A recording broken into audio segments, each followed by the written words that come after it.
Apa kabar? Saya Pendeta Kim Hyong Ik dari Gereja Beth Shalom, Guangzhou. Yesus Kristus pokok anggur yang benar. Yesus bercerita perumpamaan pohon anggur, bukan? Dengan dasar inti itu, pasal 15 dan pasal 16, sampai akhir khotbah loteng hari ini, akan saya gunakan. Poin hari ini adalah mengerti arti firman pokok anggur. Yang kedua, hubungan murid dan dunia. Hubungan dunia dan murid itu tidak baik, katanya dibenci. Yang ketiga, masalah iman yang kuat dan iman yang lemah. Dalam penekanan kitab Yohanes, salah satu tema penting adalah apakah iman itu? Apakah iman yang sebenarnya itu? Apakah iman keselamatan itu? Tetapi di sini masalah iman kuat dan iman lemah. Dan yang keempat, mengerti salib, mengapa itu pusat kepercayaan. Itu akan kita telaah hari ini. Firman pokok anggur dengan pokok anggur. Sekarang Tuhan berfirman dengan perumpamaan, akulah pokok anggur. Di sini beberapa kali muncul konsep yang penting. Menetap, berbuah, doa, perintah Tuhan, kasih. Konsep seperti ini akan kita telaah dan ada dua penjelasan dengan perumpamaan tentang menetap itu. Ayat 4-7, tinggallah di dalam aku dan aku di dalam kamu, akulah pokok anggur dan kamulah ranting-rantingnya, tinggallah di dalamku. Yang kedua dari ayat 9-10 itu, tinggal di dalam kasih Tuhan. Tinggallah di dalam kasihku ini artinya tidak sama, bukan? Kalau begitu di firman yang sama tetapi sedikit berbeda arti ini ada dua macam. Tinggallah di dalam aku dan tinggallah di dalam kasihku. Hubungan berbuah dan doa itu akan kita telaah sendiri. Bukan kamu yang memilih aku, tetapi akulah yang memilih kamu dan aku telah menetapkan kamu supaya kamu pergi dan menghasilkan buah. Dan buahmu itu tetap supaya apa yang kamu minta kepada Bapa-Ku dalam namaku diberikannya kepadamu.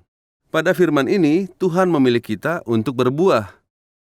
Tetapi dengan berbuah itu bukan hanya memuliakan Tuhan, tetapi dengan namaku, apapun yang kamu minta akan diberikan kepadamu. Saudara, saat mendengar firman seperti ini, mudah bagi kita untuk berpikir, jika tidak berbuah, doaku tidak akan dijawab. Aku harus berbuah baru layak untuk berdoa. Tetapi ini bukanlah firman seperti itu. Kalau begitu diarti seperti hidup berbuah dalam Tuhan.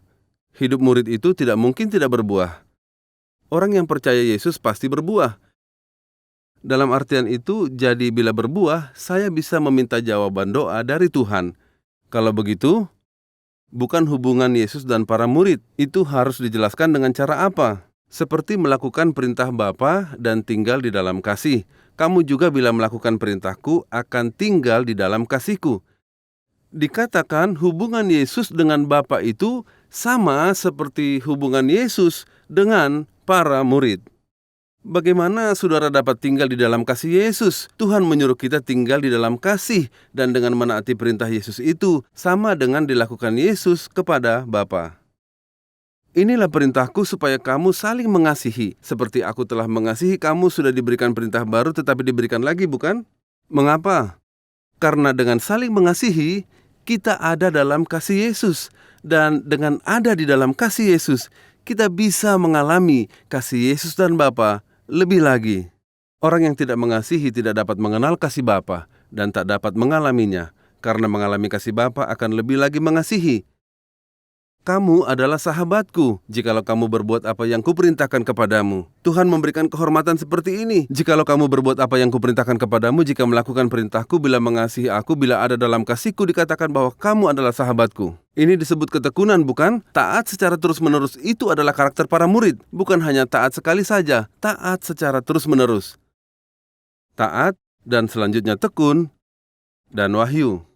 Aku tidak menyebut kamu lagi hamba sebab hamba tidak tahu apa yang diperbuat tuannya, tetapi aku menyebut kamu sahabat karena aku telah memberitahu kepada kamu segala sesuatu yang telah kudengar dari Bapa-Ku. Sungguh luar biasa, bukan? Saudara, bila kita lihat arti yang sebenarnya dari firman ini, bila kita mengerti sepenuhnya firman yang Tuhan katakan, ini bisa saja bikin jantung kita berdebar. Aku telah memberitahukan kepadamu segala sesuatu yang telah kudengar dari Bapa-Ku.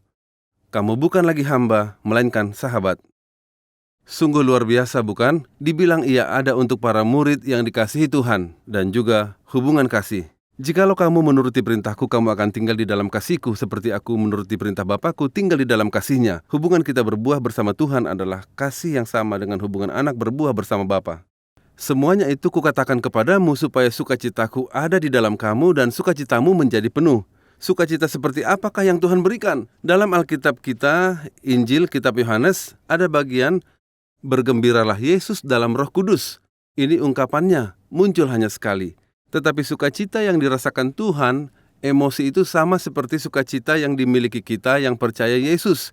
Dan sukacita Tuhan adalah sukacitaku. Yang dibenci Tuhan, aku benci. Yang disukai Tuhan, aku suka. Dan bila kita haus akan emosi Tuhan, betapa luar biasanya itu. Sukacitaku ada di dalammu, dan sukacitamu akan dibuat penuh. Berikanlah sukacita surga, seperti lirik pujian. Saat Tuhan berfirman tentang pokok anggur, hal itu bukan perkataan baru. Pada perjanjian lama, ini perkataan yang sering digunakan Nabi. Pada Mazmur 80 dikatakan, telah kau ambil pohon anggur dari Mesir, disuruh keluar dari Mesir, dan ditanam di Kanaan, bukan? Tetapi sungguh pohon anggur baik yang dipindahkan, tetapi tidak berbuah. Dalam konteks itu sekarang muncul Mazmur 80, dan Nabi Yesaya pada pasal yang kelima, Tuhan menanam pohon anggur yang berbuah-buah, namun tidak bisa dimakan. Ini mengumpamakan Israel. Ini adalah simbol Israel semuanya. Yeremia pasal yang kedua ayat yang ke-21, pohon anggur yang mulia ditanam Tuhan menjadi rusak. Dan juga di Yehezkiel pasal yang kelima ayat yang kedua dan ayat yang kelima, pohon anggur itu dipakai di mana? Apakah dipakai untuk membuat perabotan? Dipakai saat membangun rumah? Ranting kecil pohon anggur itu atau apa pohon anggur itu cukup besar untuk dijadikan kayu bakar?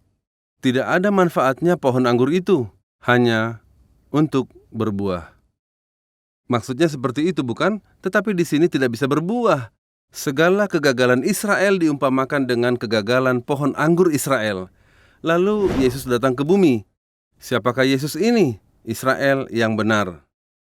Dia datang dan pohon anggur yang gagal itu muncul jadi pohon anggur yang benar. Dalam kitab Yohanes Tuhan 7 kali berfirman, Aku adalah ini, Aku adalah itu, dan yang terakhir adalah Aku adalah pohon anggur. I am, Aku adalah. Aku adalah orang yang mandiri. Pernyataan ketuhanan Yesus. Nantinya kita sekali lagi akan melihat bukan lewat pernyataan adalah ini, tetapi saat Tuhan nyatakan ketuhanannya, kita melihat sesuatu terjadi. Saat menyatakan kiasan pohon anggur, aku adalah pohon anggur yang benar, yang disebut yang benar adalah saat Israel disebut pohon anggur, dan hal itu adalah bayangan. Sekarang pohon anggur yang benar telah datang. Dalam hubungan, jarak antara bayangan dan yang nyata itu, bukan seperti ini uang palsu dan ini uang asli, tetapi dalam hubungan bayangan dan hal nyata itu, artinya yang disebut benar ini sempurna dan esensi keabadian. Melalui kiasan pohon anggur yang dikatakan itu adalah mengenai berbuah seperti yang difirmankan di Perjanjian Lama. Maka dari itu pohon anggur yang gagal, Israel Perjanjian Lama itu. Tetapi Yesus itu pokok anggur yang berbuah lebat, Israel yang benar. Israel Perjanjian Lama itu gagal, tetapi Yesus sebagai pokok anggur yang benar datang. Dan Israel yang sebenarnya dibuka secara rohani, segala orang asing itu, para orang yang percaya Yesus itu, bukan hanya umat Israel, tetapi secara keturunan darah, semua orang asing itu satu keluarga Tuhan, menjadi keluarga Tuhan. Maka di antara suku bangsa, umat yang percaya dikumpulkan dan membuat satu gereja yang benar. Pernah ada program yang disebut Yahudi Perjanjian Lama, dan juga satu lagi yang baru, bukan menambah gereja, tetapi Israel yang benar dengan Israel yang rohani, membuka gereja, bukan? Perkataan tentang berbuah terus ditekankan. Perihal tentang berbuah ini muncul dari hasil kerjasama bersama Kristus. Ranting harus melekat dalamku, maka akan berbuah. Bila ranting jatuh, apakah akan berbuah? Padahal tidak ada kehidupan. Dalam artian itu, tinggallah dalamku dan aku tinggal di dalammu. Bila ranting tidak menempel pada pokok anggur, maka bukankah masing-masing tidak dapat berbuah? Demikian juga kamu tidak berbuah jikalau kamu tidak tinggal di dalam aku. Akulah pokok anggur dan kamulah ranting-rantingnya. Barang siapa tinggal di dalam aku dan aku di dalam dia, ia berbuah banyak, sebab di luar aku kamu tidak dapat berbuat apa-apa. Perkataan Tuhan yang ditekankan oleh Petrus, aku akan mengikut Tuhan. Tidak, kamu tidak bisa ikut. Sebaliknya kamu akan menyangkalku 3 kali. Dilakukan dalam konteks yang sama. Tuhan memberikan perintah baru, kasihilah sesamamu. Di Perjanjian Baru semuanya berkata, ya akan kulakukan. Saat memberi 10 perintah, saat memberikan hukum Taurat, mereka berkata kami akan lakukan seperti yang diperintahkan. Tapi tidak bisa. Tuhan akan memampukan kita melakukannya dengan kelahiran baru dalam Roh Kudus dan melekat kepada Yesus. Yaitu perkataan tinggallah di dalam Yesus. Tuhan berkata Bapakku adalah petani, bukan? Apa yang diharapkan petani? Berharap buah, bukan? Bila petani tidak berharap buah, petani apakah itu? Yakobus 5 ayat 7, karena itu saudara-saudara bersabarlah sampai kepada kedatangan Tuhan. Sesungguhnya petani menantikan hasil yang berharga dari tanahnya, dan ia sabar sampai telah turun hujan musim gugur dan hujan musim semi. Petani berharap buah dan seperti halnya menunggu dan dikatakan kamu bersabarlah sampai kedatangan Tuhan. Bapa adalah petani, dan Tuhan juga berkata, apapun yang melekat kepadaku yang tidak menghasilkan buah akan dibuang oleh Bapakku. Dan semua yang berbuah akan dibersihkan. Dipangkas, bukan? Dipangkas untuk berbuah. Berbuah. Tetapi apakah yang dimaksud dengan buah di sini? 9 hal, tetapi sebenarnya yang dimaksud di sini adalah ditulis buah dalam kesatuan. Satu buah itu ada 9 macam rasanya. Buah itu untuk orang yang percaya Yesus, dan di dalam semua proses itu buah diberikan oleh Tuhan. Tidak ada jalan yang tak menghasilkan buah. Karakter yang serupa dengan Kristus itu pastinya tergambarkan dengan buah. Dan juga ada buah kehidupan. Bila berkata sifat roh seperti yang dikatakan sebelumnya itu adalah buah yang saya hasilkan dalam hidup, buah hidup yang berubah, bukan? Yohanes Pembaptis menantang, hasilkanlah buah yang sesuai dengan pertobatan. Bila melihat kalian bertobat dan dibaptis, itu bukanlah menjadi sesuatu yang sama atau lebih buruk. Dan satu lagi, orang yang percaya Yesus akan berbuah seperti ini. Bukan melalui buah ini aku melekat pada Yesus, tetapi kesaksian bahwa aku melekat pada Yesus. Yang ketiga, buah itu ada yang bisa dilihat. Orang yang berubah dapat dibilang buah dari pelayanan. Saat Yesus pergi ke Samaria, penua yang memanen sudah menerima upah dan buah kekekalan, dan panen telah selesai.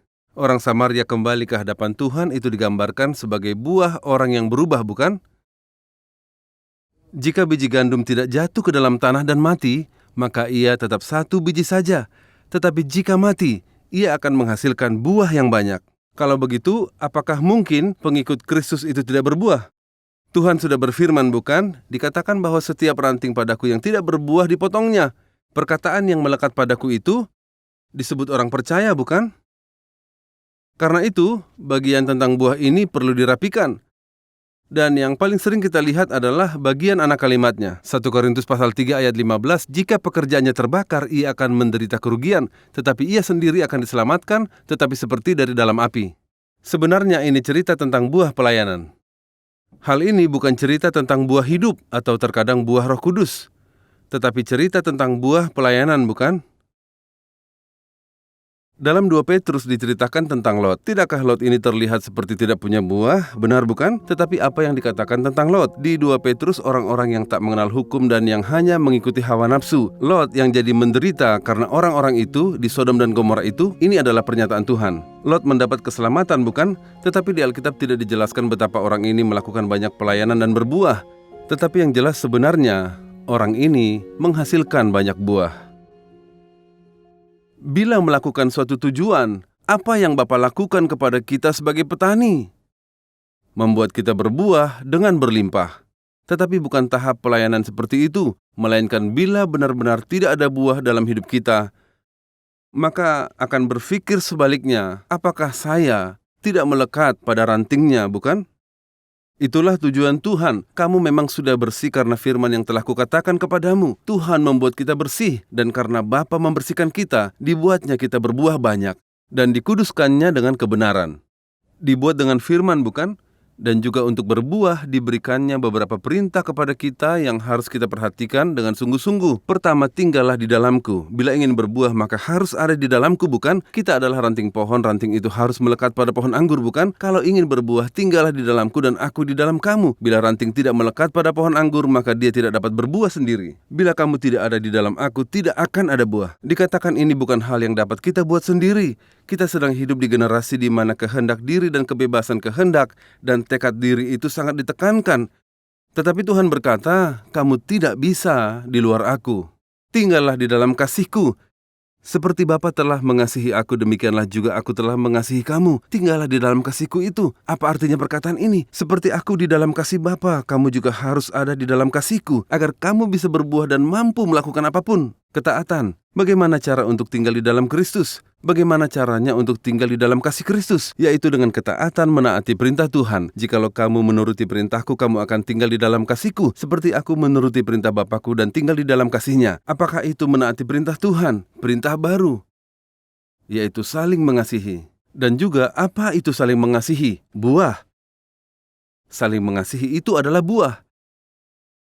Pada kebenaran tak bisa dipungkiri para orang Kristen ini, di dalam generasi yang dingin dan egois ini, orang yang di dalam dirinya percaya Yesus, sadar dan menerima hikmat Tuhan ini, hidup berlawanan dengan generasi sekarang. Perintahku adalah supaya kamu saling mengasihi. Apa yang kita lakukan untuk membawa kembali buah? Dalam konteks ini, perintah baru, kasihilah satu sama lain. Orang yang tinggal dalam kasih Kristus itu sungguh berbahagia. Bukankah seperti itu? Saudara, mari pikirkan firman Tuhan. Bila membenci orang, betapa beratnya itu, saudara. Bila mengasihi orang lain, betapa membahagiakannya itu. Sebenarnya bila melihat penyebabnya, kita bisa mengasihi karena kita telah merasakan dan menerima kasih Tuhan. Tetapi bila mengasihi sesama dan mengasihi saudara, saya ini menaati perintah Tuhan dan tinggal di dalam kasih Tuhan. Inilah tujuan umat percaya. Kamu adalah sahabatku jikalau kamu perbuat apa yang kuperintahkan kepadamu. Di manakah kehormatan seperti ini? Jikalau kamu tinggal di dalam aku dan firmanku tinggal di dalam kamu, mintalah apa saja yang kamu kehendaki dan kamu akan menerimanya. Keyakinan bahwa doa kita didengar dan mendapat jawaban dan bersatu dengan Tuhan, anugerah itulah yang kita nikmati. Siapa? Umat yang menaati perintah Tuhan. Tindakan seperti ini bukan ditambahkan lagi, tetapi bila berkata kembali sebagai Tuhan, supaya kamu pergi dan menghasilkan buah dan buahmu itu tetap, supaya apa yang kamu minta kepada Bapa dalam namaku diberikannya kepadamu. Saudara, semua perkataan Tuhan ini adalah perintah baru dan tahukah saudara apa yang selalu berputar di dalamnya? Sebelum Tuhan disalibkan, perintah yang diberikan kepada para murid, hendaklah kamu saling mengasihi. Betapa pentingnya itu. Kalau begitu, bagaimana hal itu dapat terjadi? Bagaimana kita menjadi hidup yang mendapat kasih Tuhan, kasih Yesus Kristus, menjadi seorang yang menikmati kebahagiaan ini? Bukan kamu yang memilih aku, tetapi aku yang memilih kamu. Sekarang coba lihat hubungan dunia dengan gereja. Singkatnya, dunia ini membenci gereja, dunia membenci para murid. Mengapa? Firman yang dikatakan Tuhan, jikalau dunia membenci kamu, ingatlah bahwa ia telah membenci aku daripada kamu. Sekiranya kamu dari dunia, tentulah dunia mengasihi kamu sebagai miliknya. Tetapi karena kamu bukan dari dunia, melainkan aku telah memilih kamu dari dunia, sebab itulah dunia membenci kamu. Dunia membenci kamu. Kalau begitu, dari mana kamu berasal? Dunia ini sangat menyukai kamu. Kalau begitu, kamu adalah orang dari dunia ini dan bukan dari dalam aku. Sungguh firman yang penting sekali. Firman Tuhan tentang hubungan dunia dan gereja, janganlah kamu heran saudara-saudara apabila dunia membenci kamu. Firman Tuhan pada 1 Yohanes, jikalau dunia membenci kamu, sebentar, mengapa dunia membenci aku? Janganlah berpikir itu aneh, itu sudah jelas. Matius pasal yang kelima, berbahagialah orang yang dianiaya oleh sebab kebenaran, karena merekalah yang punya kerajaan surga. Berbahagialah kamu jika karena aku kamu dicela dan dianiaya dan kepadamu difitnahkan segala yang jahat. Bersukacitalah dan bergembiralah, karena upahmu besar di surga, sebab demikian juga telah dianiaya nabi-nabi yang sebelum kamu. Mengapa dibenci? Ini karena kita bukan dari dunia, karena tidak di pihak dunia.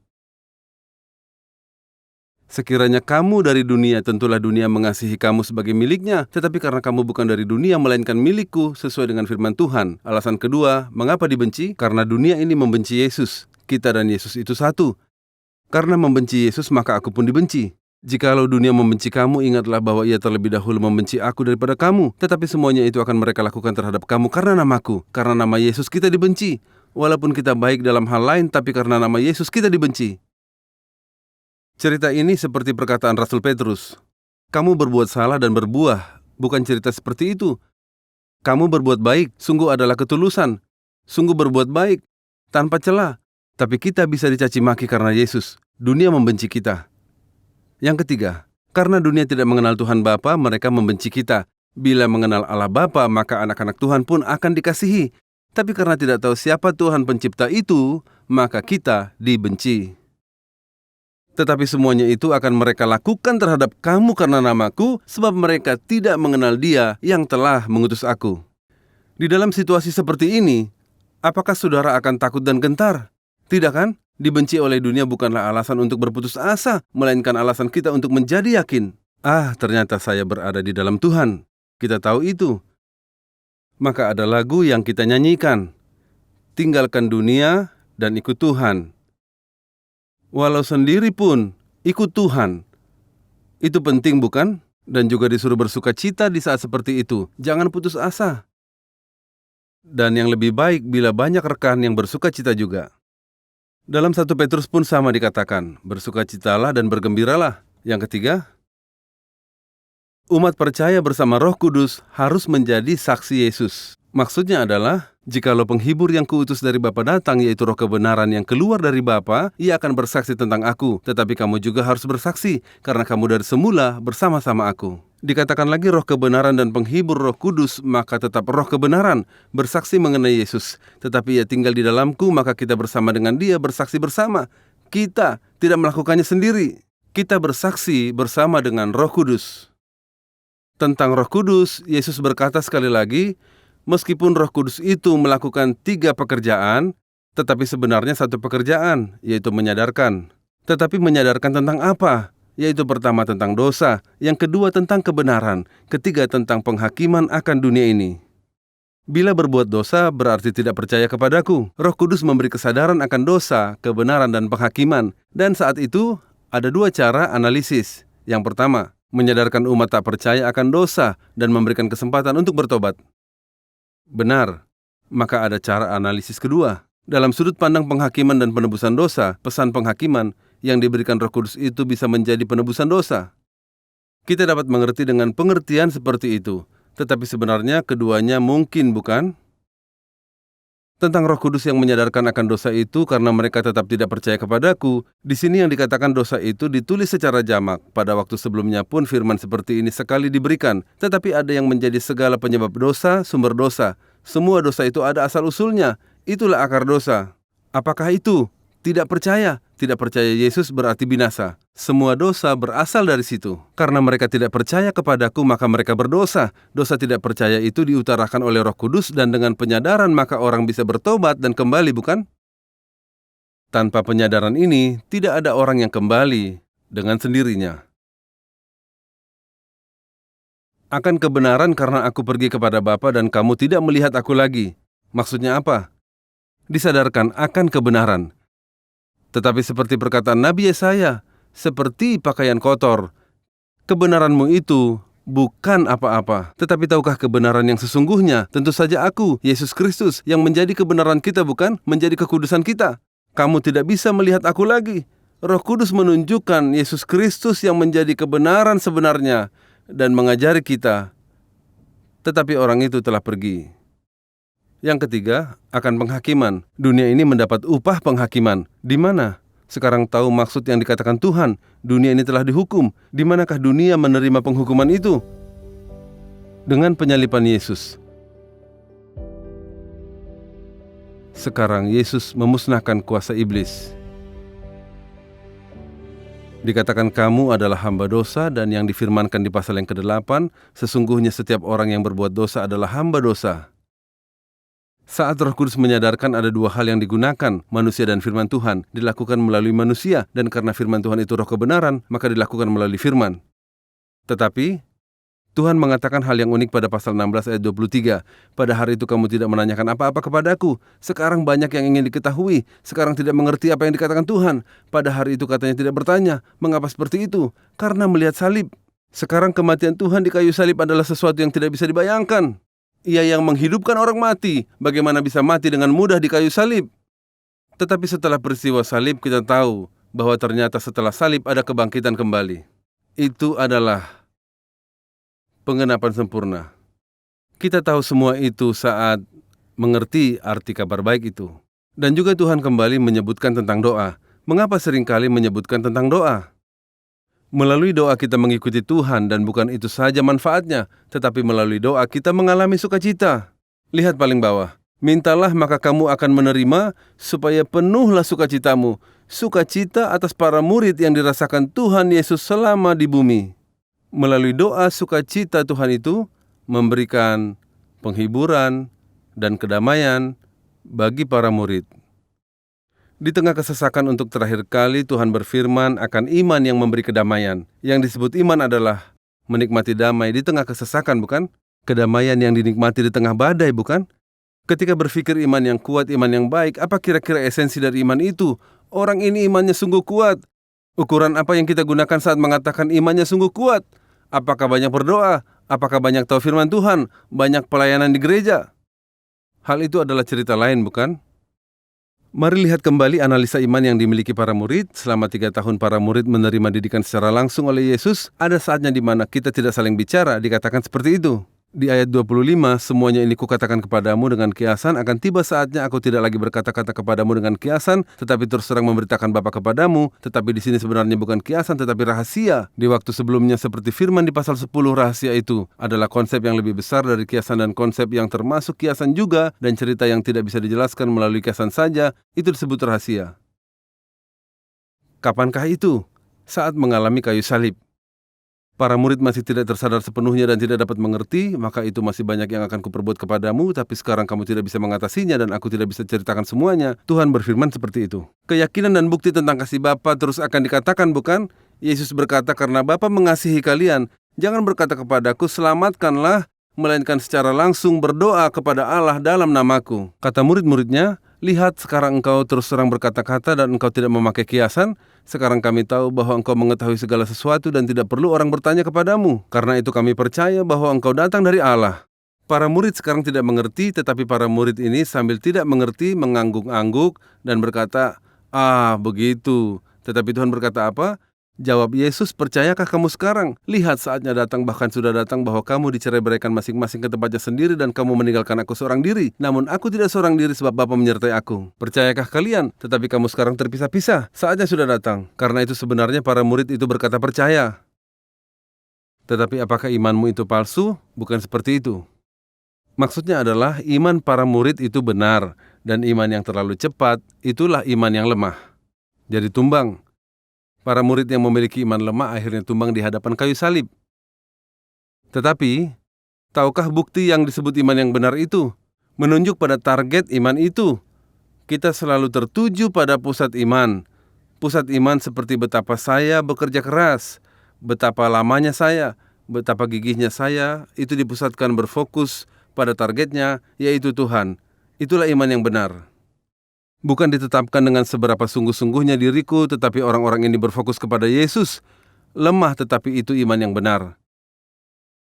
Terakhir, penggiatan, bukan? Semuanya itu kukatakan kepadamu supaya kamu beroleh damai sejahtera dalam aku. Lingkungan di mana menikmati damai di dalamku, ini adalah kesesakan. Dalam dunia kamu menderita penganiayaan, tetapi kuatkanlah hatimu, aku telah mengalahkan dunia. Pengharapan kepada Tuhan, Tuhan target dari iman. Tuhan ini mengalahkan dunia, maka kita pun di dalam Tuhan akan mengalahkan dunia. Telah mengalahkan. Ada kesesakan, tetapi dapat merasakan damai di dalam Tuhan. Sambil menerapkan firman hari ini, yang pertama, bila bukan kuasa Roh Kudus, tak seorang pun dapat bertobat dan kembali kepada Tuhan. Harus ada penyadaran dosa oleh Roh Kudus, maka dapat kembali kepada Tuhan.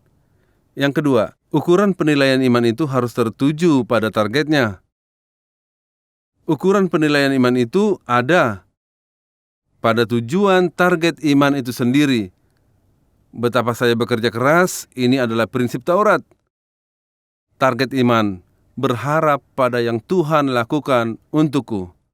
Walaupun itu iman lemah pun, itu adalah iman yang benar. Yang ketiga, menikmati damai di tengah kesesakan. Saat berharap pada Kristus, kita dapat merasa damai di tengah kesesakan. Bila terus-menerus melihat diri sendiri, kita tidak bisa merasakan damai itu.